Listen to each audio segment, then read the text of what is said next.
Good morning, ફરી સ્વાગત છે આજે તમારું નવા બ્લોગમાં. આજે તારીખ છે 5 અને વાર બુધવાર છે ને, રોજ પૂછવું પડે કેમ કે વારનું ખરેખર ખબર જ ન હોય. હવે રવિવાર રજા રહેતી હોય ને એવું હોય ને, એ બધા ધંધાવાળાને ખબર હોય કે કાલ રવિવાર તો આજે આ છે, આપણે બધા વાર હરખા. તો ડાઇનિંગ ટેબલ સાફ થઈ ગયું છે, પછી આપણે ઉતરીએ એટલે હવે હાલ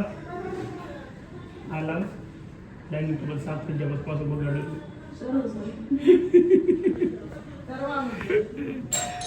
વાળનો ઉપયોગ અત્યારે સવારમાં પપ્પાએ શિરોમણમાં કર્યો હોય. બાજરાનો રોટલો ચોળેલો છે અને આજે ઓળો બનાવ્યો હતો, તો ઓળો છે. આપણે રીંગણું બટાકું બધું ખાવાનું બને છે, એટલે ઓળો આપણું ફેવરેટ હોવા છતાં કાંઈ મૂકી દેવું પડ્યું, નથી ખાતું. 2 જ રોટલી ખાવાની કાયમી, તમારે આટલું હે? કેટલા વાગે આવે? થવાનું છે આજે કેમ ને? દાળ કેવું મસ્ત લાગે જોવામાં, પણ આવું ખાવાનું બનાય છે ને સુપર લાગે. હે હજી અઠવાડિયું 10 દિવસ નથી ખાવાનું લગભગ. ચાલો તો હવે સવારનો થઈ ગયા છે, થોડુંક મોટું તો છે, વાંધો નહીં, એટલું તો હાલે. જઈએ હે હાલે 11 વાગે તો હાલે આપણે. તો આજે બીજા દિવસે ભૂલા વગર ચાંદલો કરી લીધો છે. હવે આ ચાંદલો છે ને કાયમિક યાદ રાખવાનું, આમ તો ઇઝી છે, બહુ કાંઈ વાંધો નથી, કરી જ નાખવાનો છે. ચાંદલો કરવાથી ખરેખર છે ને આપણી પર્સનાલિટીમાં ઘણો ફરક પડે છે. એટલે હવે રેગ્યુલર ચાંદલો તો કરતો જ રહેવો છે. લોકો જોવે તો એની સામે ઇમેજથી માંડીને દરેક વસ્તુમાં કંઈક અલગ ચાંદલાનો પ્રભાવ પડતો તો હોય જ, એ પાકું છે. આ 2 દિવસમાં મેં એવું ફીલ કર્યું છે. તો ટાઈમ થયો છે હવે 5:57 અને ઘરે જવા નીકળી ગયો છું, કેમ કે જવું છે હવે હોસ્પિટલનો. આજે થોડુંક વહેલું જવાનું હતું ને બદલે મોડું થઈ ગયું છે. હવે જાનુબેનને સાથે લેતી જવાની છે, પણ હવે એની ટ્યુશનમાંથી ટીચરે છોડી દીધી હોય તો.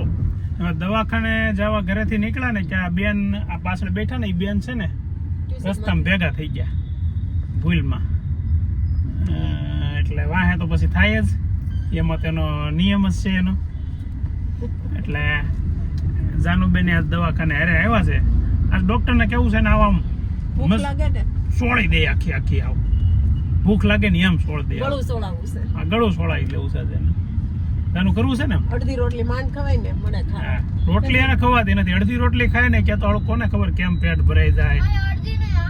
ઢોસાનું પેપર 2 ખવાય. આ ઢોસાનું પેપર હોય તો 2 અને 3 હોતી, ત્રીજું ક્યારેક તો માગે. પછી બીજું શું બહુ ભાવે છે, પાણીપુરી હોય તો 2 વાર લેવી પડે. એક ડીશ પૂરી થાય પછી બીજી ડીશ ખાવી પડે. હા, શરૂ જાને પછી પાણીપુરી ખવડાવવી પડે છે.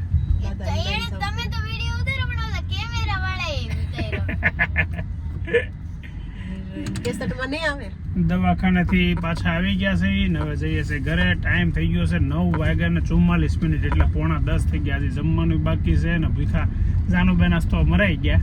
જોકે એને તો થોડીક પાણીપુરી ખાઈ લીધી, એને પાણીપુરીનું શૂટિંગ લેવાનું રહી ગયું. ભૂખ એવી લાગી છે ને ઘરે ખાવા. એટલે શું બનાવ્યું છે તો હું પૂછવાનું ભૂલી ગયો. દૂધી ખાવાની ના છે તો હું નહીં, દૂધી ખાવાની છે કા?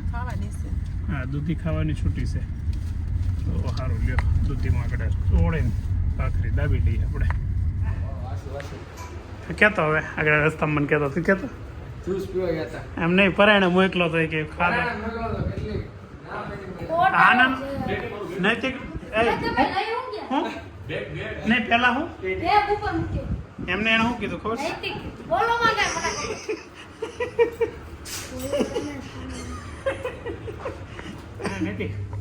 રોપાના 2 દિવસથી ઓલો વિડિયા કેમ નથી આવતા? શંખવાળા શંખ વગાડતા બંધ થઈ ગયા છે કે? શંખ નથી વગાડતા. અમદાવાદ ગયા હતા ને? હા, પ્રમ દિવસ નથી.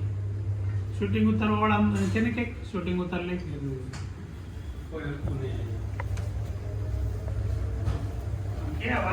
વાત ખાલી બતાવમાં મોગો તો ને બગાડે.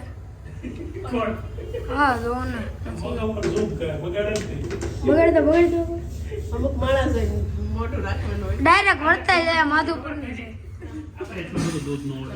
આ જો તમને જોતા મર્દ લાગે પણ હજી સાદું જ પીવે છે. મર્દ હોય સાદું ન પીવે એવું તને કોણે કીધું? નો પીવો ભાઈ, છોકરા પીવે સાદું. સાદું તો કમ્પ્લીટ સાદું છે ને બધા. આજે મેનુ શું છે તમારું? મેનું ચા રોટલી ને દૂધ ને આમાં છે ને હજી આપણે ઘી નાખવાનું બાકી છે. એક્સ્ટ્રા ઘી બાકી છે. ચટણી આપો. ચટણી નથી ખાવાની, ચટણીની બનાવી છે. સમજો ઓલી કોમેન્ટ વાંચી હતી કે નહીં દે? હા નહીં દે કઈ? તારી અંદર આંટીની કોમેન્ટ છે ઈ. હે કે આંટીની કોમેડી જોવાની મજા આવે છે. તો એક સ્ટાર કાપું છું કે આંટીના ખોળામાં જાનું જાનું નૈતિકને બે આવે. એક તો પગના દવાખાને લઈ જાય ઈ જ ને પાછું અમારે ખોટો ખર્ચો વધી જાય. કમેન્ટ જે સ્પીડે કરી કમેન્ટ પાછી લઈ લ્યો. તો છે ને મારે દવાખાને આવજે. ખાલે મસાજ બસાજ ને કરન જોવા આવજે. અચ્છા એમ કાલે પ્રમદી જ્યારે તો ટાઈમ હોય ત્યારે 6 વાગે જવાનું હોય. 5:45. તો કેટલા વાગે ફ્રી થાય? ફ્રી જો બપોર સ્કૂલે જાય. હે હેન્ડબોલ હેન્ડબોલ એક દી નહીં જવાનું. તું નભી બે આવજો. હારે કાલનું ગોઠવાલો. કાલ તું નભી બે આવો. હે બેન કહી દેજે. હા કાલે વાત. બસ બીજી વાત એ કેવી હતી, ઓલા હર્ષાબેન હું કોમેન્ટ કરી ખબર વાંચી હતી? એ તો વાયસી મેં હો હું નૈતિક તારું લેસન કરી દે ને એવું બધું હતું. હા તો તારે કાંઈ કહેવાનું થાય? તો હું કહેવાનું હે હું હર્ષા આંટી બેન જે થાય મને તમારી ઉંમર નથી ખબર તો એટલે હું બેન આંટી અત્યારે સહન કરી લેજો. સહન નહીં, એક્સેપ્ટ કરી લેજો. જે સબ થતા એ કે સહન કરી લેજો. સહન એટલે એનું કહેવાનો મતલબ એવો છે કે તમે તમારી એજ નથી ખબર, એટલે કે આંટી કહેવા કે બેન કહેવાય ખબર નથી, એટલે મેં બે કહી દીધું છે. તમારે જે લેવું હોય એ લઈ લેજો. એટલે કમેન્ટ કરી દેજો. હું તમે મારા આંટી થાવ કે બેન થાવ એ તમારે જે કરો હોય તમે કહો ને હું કહે કે તમને જે આમ અનુકૂળ આવતું હોય એવું કે. ને મારું કહેવાનું એ હતું કે તમે કમેન્ટ એ કરી હતી કે હું તારું હોમવર્ક કરી દે તો કરી દો. Actually I am very lazy for I am homework. Very lazy for homework. થોડુંક ઇંગ્લિશ કાચું છે, આ નહીં લેતા. લઈ લીધો એ તો એટલે એવું કાંઈ વાંધો નહીં લાગે. ગુજરાતી હા ગુજરાતીમાં કહે. તો મને લેસન કરવાની બહુ આળસ ચડે, ખાસ કરીને હિન્દી. તો હિન્દીનું જે કંઈ બાકી હશે હું તમને કુરિયર કરી દે. ને બીજું તો પેન ને એવું બધું મોકલાવે, બ્લેક પેન ને બ્લુ પેન ને ઇરેઝર શાર્પનર વ્હાઇટનર આગળ સ્ટેશનરીનો સામાન મોકલાવી દે. તમે કરવા રાજી હોય તો કોમેન્ટમાં હા કે ના લખજો ને તમારું એડ્રેસ લખી નાખજો. એમ એડ્રેસ થોડું આમાં જાહેરમાં લખે કે તો મને મારી ઇન્સ્ટા આઈડી છે નૈતિક063, એમાં મને શું કહેવાય મેસેજ કરી મેસેજ કરી દેજો, કમેન્ટ કરી દેજો. બરાબર છે. 62 એ તો સારું. 65 વધારે આવ્યા. આ તો કેટલા સેકન્ડ. ઓકે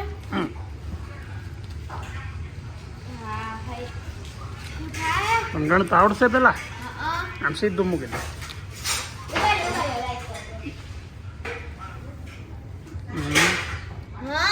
હું આજે હિન્દીનું હોમવર્ક બધા જોઈને હું કીધું મેડમ? એ તો નેમ પર બુક ચેકિંગ કાલ ખબર તો પડી ગઈ હશે ને. એ જોવે છે એનો મતલબ એવું છું ને. નહીં મેમ જોતા નથી. તો બુક ચેકિંગ કરવાની હતી બાકી મારી. હા બુક ચેક કરવા દીધી આજે હિન્દીના પીરિયડમાં. તે હા બેન હું અંદર જોઈટીશ. હા શેમ્પૂની પાઉચની લાઈનમાં ઓલું રમેશ હું બુક ચેક કરવા દીધી તો હું કીધું બુક ચેક કરવા દીધી તો લઈ લીધી. પાછું ચેકિંગ કરીને આવ્યા ને તે મને પૂછ્યું કે કોની પાસે લખાયું વાંચું કહી દે. મેં કીધું મમ્મી ને ભાઈ પાસેથી. પછી એને એટલું બધું તો કહેવાય નહીં કે એટલા 4-5 જણા પાસે લખાવ્યું ને બુકમાં પાછું લખતા ગયા કે किस किस के पास से लिखवाया और हैंडराइटिंग 1, हैंडराइटिंग 2, हैंडराइटिंग 3 એટલે રેડ રાઇટિંગ હતી બધા લખી એમ ને. 5 हैंडराइटिंग. તાર દોસ્તાર બધા લોક જોતા તે નહીં કહેતા હોય? એ બધાને ખબર હોય અડધું તો એક દો બીજા એક તો કોઈક દોસ્તાર હમણાં એક મેસેજ હતો. એવો મેસેજ હતો, હેલો અંકલ આઈ એમ ગ્રંથ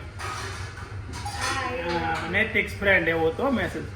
હે થોડું મને ઇંગ્લિશ નથી આવડતું. એવું છે? તને આવડે?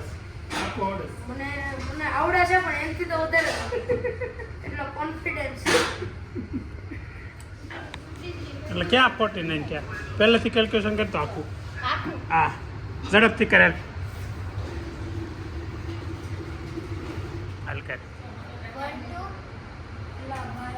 મને દુકાનવાળા ઉપર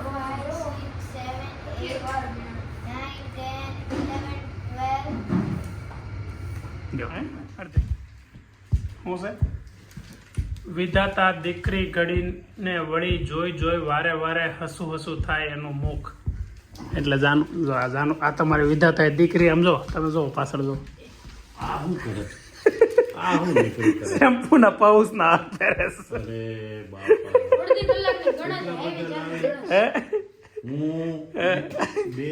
મેં 3 મહિનાથી વાળમાં આવું કે શેમ્પુ નથી લાગતો ક્યાંય દરરોજ પેલા ધોતા ને એ બંધ કરી દીધું મહિનામાં 2-3 વાર ધોઈ નાખવાનું.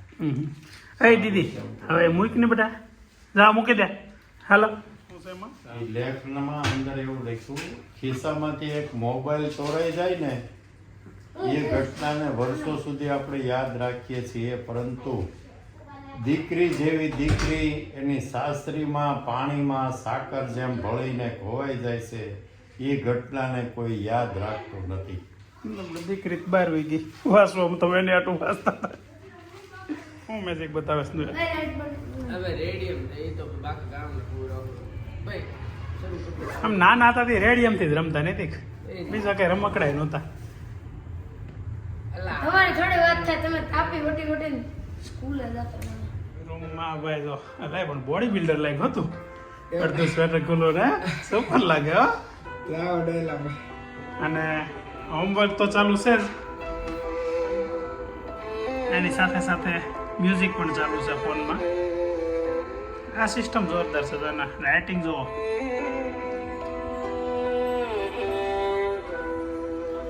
આમાં ગીત સાંભળ્યા વગરનું ન ખરી કઈ આવી જાવ દીદી બંધ કરી દે તો હા બંધ કરી દો તો નીંદર આવી જાય. એવું થાય ને. હવે આજે છે ને મને આજ તમારી કોમેન્ટોના જવાબ દેવાની ઈચ્છા થઈ એટલે આજે વ્લોગમાં વિડીયોના એન્ડમાં તમારા ઘણા લોકોએ મને સારી કોમેન્ટ કરી છે, સારા સજેશન આપ્યા છે. તો એમાંથી 2-3 સજેશન એવા હતા પ્રમ દિવસના કે કાલના વિડીયોમાં લગભગ જાનુને ગુજરાતી મીડિયમમાં મૂકવાની વાત કરી. એટલે એક તો તમે લોકો પહેલાં તો ભક્તિબેન ભોજાણી તમે એવું કીધું લખ્યું કે અમારે તમને ન કહેવાય કે તમે તમારા જાનુને ઇંગ્લિશ મીડિયમમાં લઈ લો, પણ તમને ફેમિલી માનીએ છીએ એટલે તમને સજેશન આપી છીએ. જે રીતે તમે અમને ફેમિલી માનો છો એમાં અમે તમને પણ ફેમિલી માની છીએ અને તમારું સજેશન છે એ આવકાર્ય છે. અને તમારી વાતને અમે વિચારીએ છીએ કેમ કે તમે જેમ કીધું એમ ઘણા વ્યુઅર્સે એવી કોમેન્ટ કરી છે કે ઇંગ્લિશ મીડિયમમાં રહેવા દો એના ફ્યુચરમાં સારું પડશે. તો પહેલાં તો તમે કોમેન્ટ કરી એ બદલ થેન્ક યુ. અને તમે અમારા માટે સારું વિચારો છો અમને ખબર છે. તમારી શુભેચ્છા અમારી હારે છે એટલે છે ને જાનુબેનને હવે ઇંગ્લિશ મીડિયમમાં આ વર્ષ રહેવા દેવાની અમે નક્કી કર્યું છે. હવે ભવિષ્યમાં આગળ હું વિચારીએ આવતા વર્ષમાં આ વર્ષ જોઈ લઈએ. એવું લાગે કે હજી એને હાર્ડ પડે છે તો પછી મને એવું લાગે છે કે બાળકોને બહુ પ્રેશરાઇઝ ન કરવા જોઈએ. એટલે પછી આવતા વર્ષે વિચારશું કે શું કરવું. એટલે 1 વર્ષ હજી ચાન્સ આપીએ આપણે એને અને જોઈએ કે શું કરવું આગળ, બરાબર. અને તમને ફરી એકવાર ખૂબ ખૂબ આભાર. અને તમારી સિવાય પણ ભક્તિબેન સિવાય પણ એક બેને કોમેન્ટમાં આવું જ વાત કરી છે કે નીતાબેને પણ એવી કોમેન્ટ કરી છે કે તમે એને ઇંગ્લિશ મીડિયમમાંથી ગુજરાતી મીડિયમમાં ફેરવોમાં તો તમારી વાત પણ યોગ્ય છે અને એની માટે તમે આવું હવે નક્કી કર્યું છે કે આ વર્ષે નથી ફેરવવું. હજી એક સરોજબેન પટેલની કોમેન્ટ ગુલાબ માટે હતી કે જો કે ગુલાબ માટે નહીં આખા ઘર માટે જ હતી કે આરોનું પાણી બંધ કરી દો પછી તમે જો બધું દુખાવા બંધ થઈ જાય છે કે નહીં. અને આવું વિચારીએ ને તો વાત સાચી એટલે લાગે કે આપણે સમજી લો કે આરોનું પાણી નહોતા પીતા ત્યારે ખરેખર આવા કોઈના દુખાવા નહોતા. હવે આ પાણીથી થયા હોય ગમે તે વસ્તુથી, પણ પાણી આવ્યા પછી દુખાવા થયા છે એ તો કન્ફર્મ છે. એટલે તમે કીધું 10 થી 15 દિવસ ટ્રાય કરો એટલે હું એવું વિચારું છું ખરેખર રીતે ટ્રાય કરવી છે. એટલે પાણી આપણે હાવ તો સીધું ન પીએ કે બોરનું પાણી કે મ્યુનિસિપાલિટીનું પાણી આવતું એટલે ગરમ પાણી કરીને પીવાનું, પણ આરોનું નહીં, ડાયરેક્ટ બોરનું કે અથવા તો મ્યુનિસિપાલિટીનું પાણી આવે ને એના ગરમ કરીને આપણે પીવાની એવું વાત મને યોગ્ય લાગે છે. એટલે એવી ટ્રાય કરવાની ઈચ્છા છે. તો કાલથી હું તો એવું ટ્રાય કરવાનો છું. ઘરે લોકો કરે કે ન કરે, કેમ કે આરોનો ટેસ્ટ એક વખત સેટ થઈ ગયો ને ઘડીકમાં બીજા ટેસ્ટ નથી ફાવતા. આપણે જ કાલથી ગરમ પાણી પીવાનું છે અને જો કે ગરમ પાણી હમણાં હું લઈ જાઉં છું મારા બધા વ્યુઅર્સનો કોમેન્ટ કરવા બદલ ખૂબ ખૂબ આભાર. સરોજબેન, નીતાબેન, ભક્તિબેન, આજ તમારા બધાના તમે જે રીતે અમને ફેમિલી માનો છો અમે પણ તમને અમે ફેમિલી જ માનીએ છીએ. તો ખૂબ ખૂબ આભાર ફરી એકવાર. ચાલો તો મળીએ આવતા વ્લોગમાં તમને. દવાખાનેથી વહેવા જઈ અને જો તમને આ વિડીયો ગમ્યો હોય તો લાઈક કરજો, શેર કરજો, સબસ્ક્રાઈબ કરજો, કોમેન્ટ કરવાનું ભૂલતા નહીં. Thank you, bye bye.